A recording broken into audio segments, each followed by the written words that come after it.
Mga kapuso, nakataas po ngayon ang thunderstorm advisory sa ilang panig ng Southern Luzon.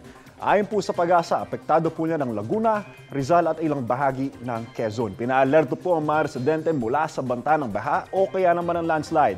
Tatagal po ang nasabing thunderstorm advisory hanggang 7:39 ngayong umaga. Posible rin po ang mga local thunderstorm dito sa Metro Manila at ilang pang bahagi ng ating bansa.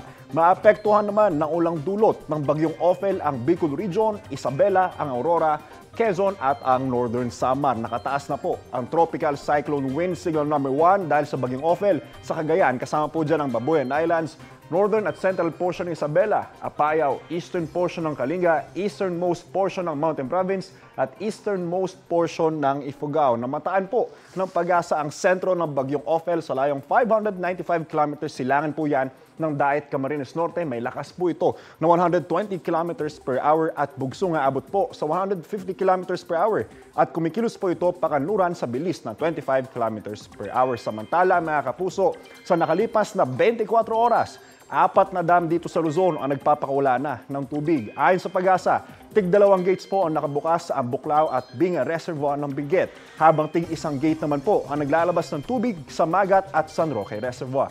Preemptive release ang umunoy sinasagawa sa mga nasabing dam para umano maiwasan ang pag-apaw habang inaasahan ang dami ng ulang bubuhos sa mga watershed.